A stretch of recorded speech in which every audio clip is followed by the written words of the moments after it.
My name's Cliff. Pleased to meet you. Thanks for stopping. Yeah. So I normally ask people 3 or 4 questions like I told you, and then we go from there. Yeah. So first question is, what do you think of animals?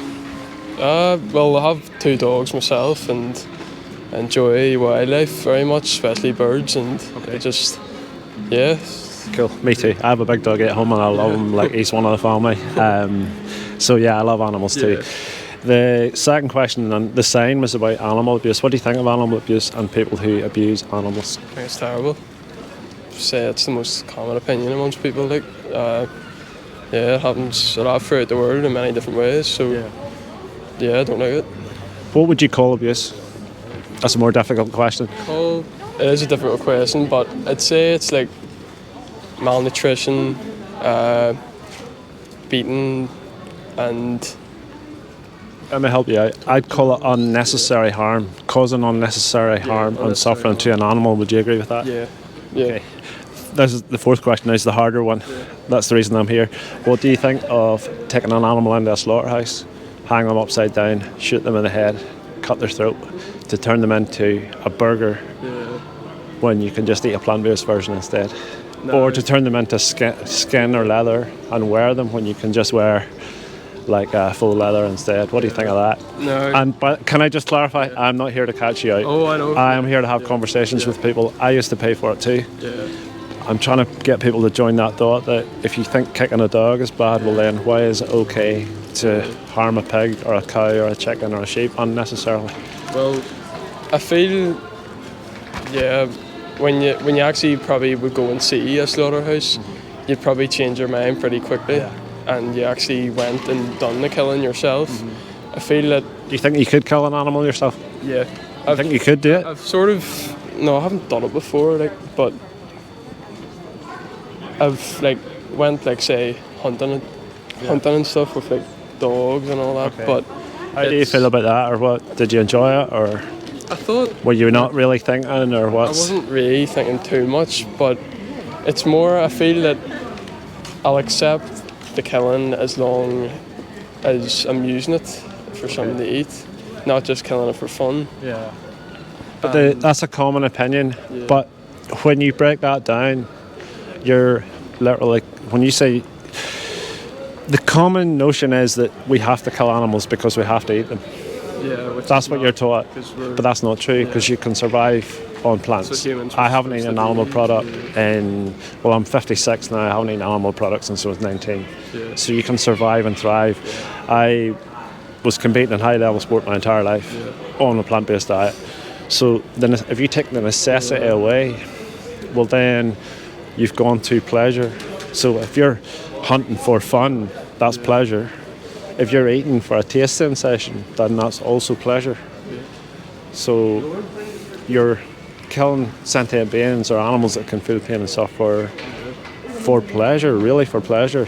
What do you think of that when you think of it that way? When you think about it that way, you're obviously going to take 2 steps back and sort of think more about it. Like, you're taught not to think about it at all. You're taught not to think about it, and especially in our society today, there isn't, sometimes feels like there's not much of an option with all the cheap meat out there, and it's oversaturated. The market. Heavily subsidised meat low quality products are heavily subsidised, and the farmers who farm animals are heavily subsidised, and dairy farmers are heavily subsidised. So I would love the government to subsidise fruits and vegetables and crops instead. But you've been taught since a young age. Here's what you're taught. These animals here, the ones that we commonly have as pets, dogs, cats, we love them. Horses, we love them. Dolphins. If somebody shoots Harambe or shoots a lion, you're supposed to get upset, right? But these animals that we eat and wear, well, pardon my language, but it's basically fuck them. You're taught not to think about it at all. But man, you said earlier, I have been to the slaughterhouses. I've done vigils at them. I've spent time with animals. If you've seen what we do to those animals and thought about it and actually seen it and heard it with your own eyes, you would not be cool with it. Well, I probably would need to do that myself, maybe to open my mind up, because at the minute now, I eat meat. Most people are naive, and I don't mean you are naive. You're naive on the subject. You don't even think about it. You just think, I have to eat these things, protein and calcium, and all these things. But you can get everything. I'm very sporty myself, and I would just be like, chicken, source of protein, meat. I don't eat an awful lot of red meat and stuff, but I would eat a lot of like chicken and fish and stuff. And chicken was the last thing I ate when I was in my teens because I thought I had to. And then I found out, hold on a minute, you can get... Let me put it to you in a really simple way. Cows are 700 or 800 kilograms. What do they eat? Grass. Greyback gorilla is... We're primates, right? So a greyback gorilla is 240, 250 kilograms. Massively muscular. What does he eat? Plants, vegetation. Yeah. So strongest man in the world a couple of years back was vegan. Mr. Universe has been vegan. Lewis Hamilton's been vegan. Venus and Serena Williams and Novak Djokovic. They're not vegan, but they're plant-based. They're maybe not vegan, so they're maybe still wearing leather and stuff. But if top-level athletes can do that. Can't do it. And I'm not talking top level, like me competing in top level sport here. I'm talking about guys competing in the elite levels can be vegan. Well, then anybody can. I feel that I'd need something to really change my mind. Yeah. Well, I'm going to give you something to really change your mind at the end of this conversation. All right. I just feel like at the minute, I know there is not...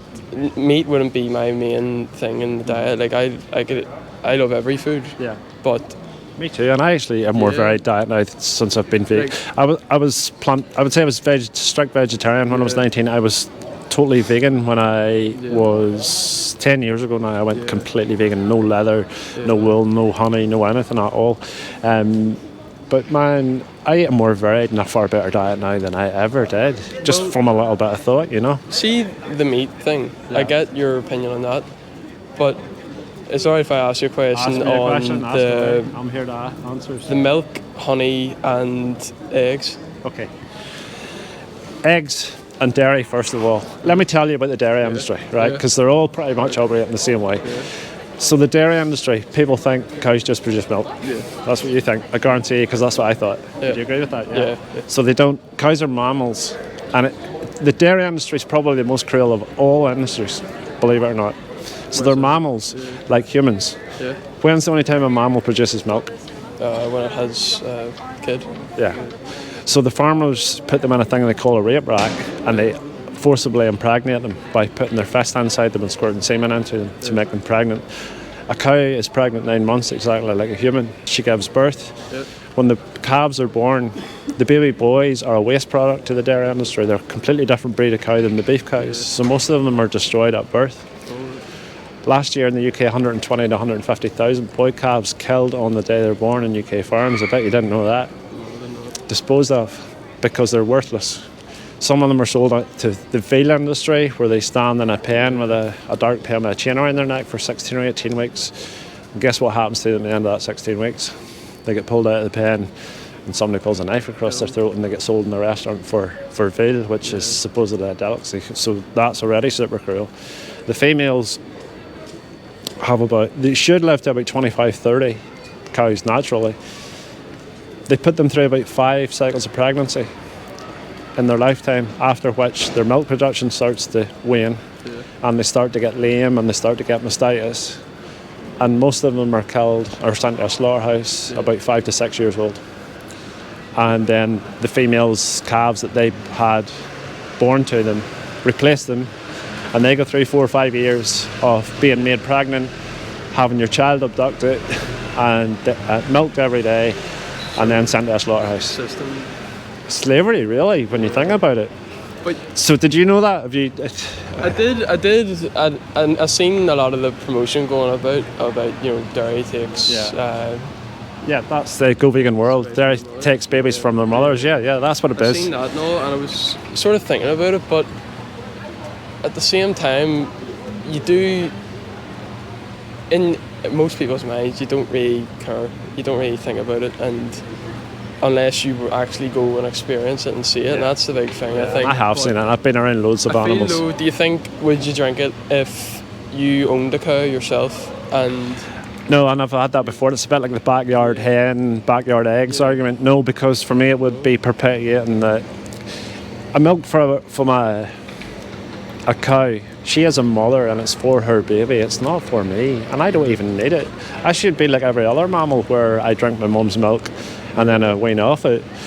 and then I just eat solid foods. Why on earth would I need to drink? Think about it sensibly. Why would I need to drink the milk from another mammal? What other animal drinks the milk of another animal? You know? It's human greed, and I get that we've obviously developed that over thousands of years. And not really. The dairy industry only really began during the Second World War, believe it or not. well, Big style. meat and Okay, just the whole thing. But And the egg industry was another one I was going to tell you. Basically the same.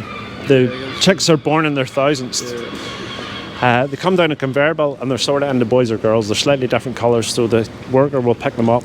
Boy, girl, throw them onto 2 different conveyor belts. The girls go, they're de-baked, and they go straight into, most of them go into battery cages or free range, so it's one big cage. It's not birds roaming around the fields outside. That just does not happen. And the baby boys, guess what happens to them? Go. Straight into a macerating machine, just ground up alive, or gassed, or drowned, or dropped into a big, those big green bins you see now outside businesses, the big ones, one of them with a big giant plastic bag in it. They fill it up with thousands of them alive, and then they just tie it closed and suffocate them, just to dispose of them. They're a completely different breed of bird than the Cornish cross, the ones that we eat. So see the way you're saying about all that happening? Yeah. What are the laws and regulations to try and help stop it? There are very few when it comes to farmed animals. That's the problem. So you can... they have no rights whatsoever. So I'm out here talking for animal rights. I would love animals. Basically, one right is what I want them to have, is not to be seen. I want them to have personhood, to be seen as somebody, not something. The right to not be seen as property, which is slavery, really. That's what they are. They're slaves. If you see puppy farms and stuff, they're absolutely terrible, and people will hate it. But these other farms, and I've been on them and seen it as well, the conditions, that's a welfarist point of view, is the conditions, which are bad. But as long as you allow animals to be used as commodities, then people will do whatever they can to make as much money as possible. So, well, see the free range thing with the eggs. What is the things that they're hiding from that? Free range. So if you go to a farm that does eggs, they generally have 2 barns now. So the farmer will have one barn with battery hens in it.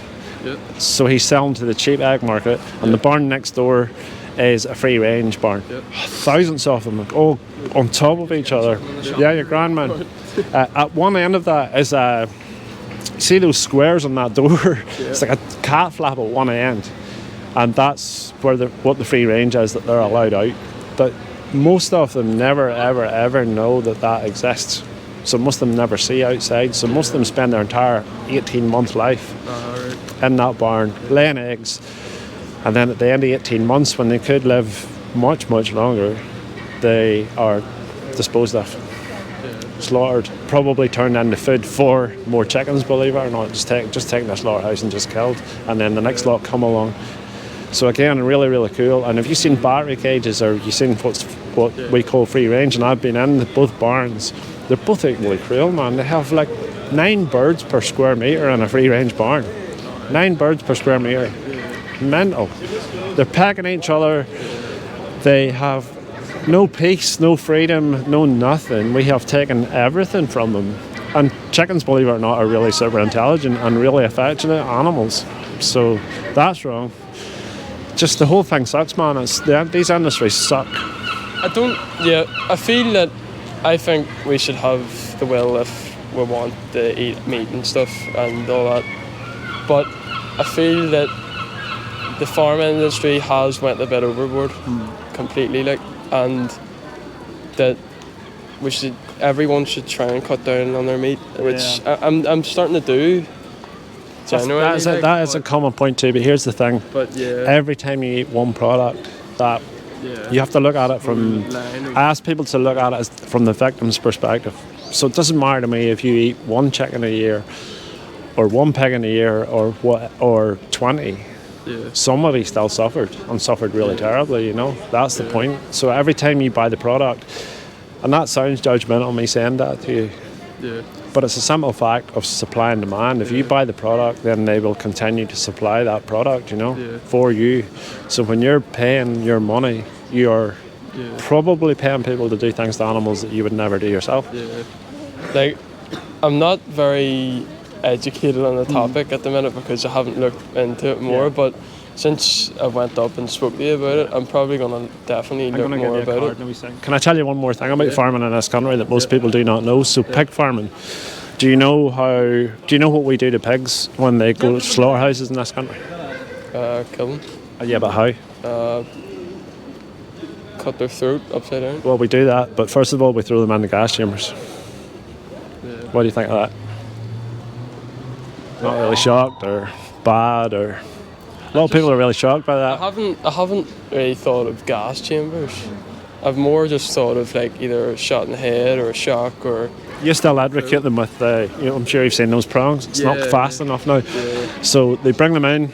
Now pigs are super intelligent. I don't know if you know that. Oh yeah, I know. Humans are first, dolphins, corvids. Pigs are number 4. Super smart, far smarter than dogs, smarter than primates. I think they're as smart as a 3 or 4 year old child. So when they arrive, I've been to the slaughterhouses, one a mile from my house. They're fucking terrified because they hear the screams from inside. They're forced out of the truck and forced inside. At 6 months old now, this is, by the way.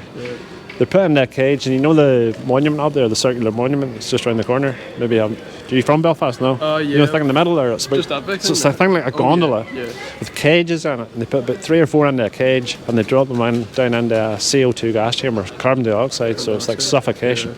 Man, you should hear those. I've stood beside it and listened to them, man, you should hear those animals screaming. It would make you fucking weep. It's so bad, man. I stood and cried my eyes out the last day I was there. So bad. Is that what really put you off it? What's that? Is that what just nah, man. I just always loved animals from when I was a small child, and then it's just been a gradual process through my life of giving up milk, and then I gave up pork, and then I gave up red meat, and because I saw a cow escape from a slaughterhouse when I was 10. So I started to do the mental mathematics, like hang on a minute. I probably had mince or spaghetti or burgers or something that night, and I was thinking, shit, well, I'm eating this, and I don't want those guys to do that. Well, then the thing to do is to stop eating it. But I still thought, because there wasn't much information about it in my day, like I'm pretty old now to be honest, but in those days I genuinely thought I had to eat chicken for protein and stuff right up until I was 19, and then I realised no, you don't, you know. Well,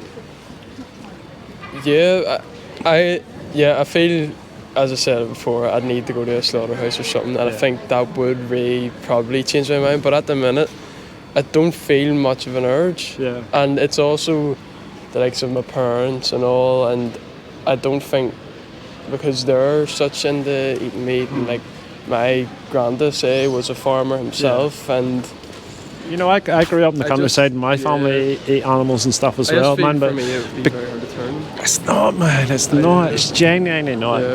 Here's how easy it is. Let me explain to you how easy it is. You go into a supermarket and you're buying your food, right? And you think, I want a pint of milk for my cereal. And you think, shit, I spoke to that guy in Belfast yesterday and he told me about the dairy industry. I don't want to support that anymore. And you literally turn around and you buy oat milk or rice milk or soy. There you go. That's how easy it is for everything. And most of your other meals have, like, you take your Sunday dinner, potatoes, turnip, carrot, peas, all veg. So that you're only changing one thing. So you're nut roast or a vegan burger or vegan chicken. When you go into Tesco's and Sainsbury's, it's full of vegan food. See this place here? Yeah. They have a full vegan menu aside the other menu, and all their vegan pizzas and pastas and stuff are amazing. Nice, McDonald's do a plant-based burger. KFC are doing vegan chicken because they see the change coming. It's gradual, but it is happening. So man, it's so easy, I swear to God. Every vegan I know 2 weeks before thought, well, I don't want to pay for animal abuse, but it'd be really, really hard to change. And see, when they do it 2 weeks after with a little bit of knowledge behind them, they'll tell you it's the best thing they've ever done. I swear to you. Well, one quick question. Do you feel that if you do go vegan, there's a lot of people who go straight back to meat because they're not educated enough in the sense of, or they're not picky, but they don't know which foods to make it so much more fulfilling?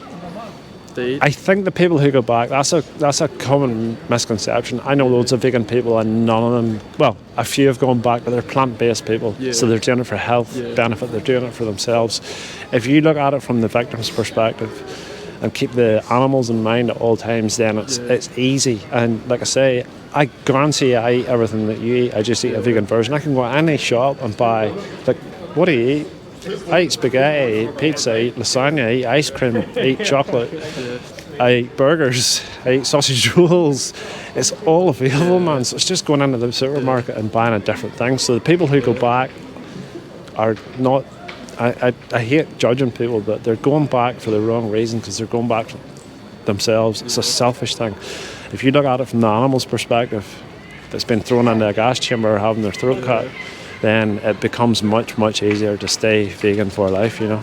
Well, I feel that a lot of people don't seem to cop on to the animal factor. I don't think myself I would really cop on to that, but it's, if you can show people the health benefits, I feel that really can change. I think you need to do both. Yeah. I think you need to do both. Yeah. For me, if you can survive and thrive, which the science says that you can on a vegan diet, obviously people need to be educated. I'm going to give you a card now. That's an app at the top. It's called Happy Cow. So if you're out looking for restaurants, this place here will show up. Anywhere in a city or a town that has vegan food, that'll show up. So what have we got on here? Challenge 22, you can sign up and you get a mentor if you want to go vegan, and they'll advise you. They will not annoy you at all. They're not going to message you and ask you questions, but you can say, I'm doing this, what can I use instead of? Or they'll just give you hacks and answer advice and stuff. Cowspiracy, seaspiracy show the damage that fishing and animal agriculture is doing to the planet. Game changers you'll be interested in, that is following like athletes who are plant-based or vegan. I watched part of it. Yeah. I watched part of that. I can't remember. Yeah, so that will show you not only how healthy a vegan diet could be, but the damage that animal products do to your body. And the one I asked everybody to watch, because it's the biggest at the bottom, it's a speech on YouTube by this guy here. Yeah. Best speech you'll ever hear. Literally the best speech you'll ever hear. Yeah. If I've given you a wee nudge towards it, well, then that guy will push you way down the road, because it's the most powerful thing I've ever seen in my life. Right. Give it a wee bit of thought, man. Keep them all in mind. Give it a wee bit of thought and see how you get on. I will. And also on that, if you don't need to go to a slaughterhouse, seawatchdominion.org, that'll show you exactly what happens on a slaughterhouse. Alright. Hard to watch. Alright, yeah. But try out. What's your name again? I appreciate you stopping, my man. Yep. Alright.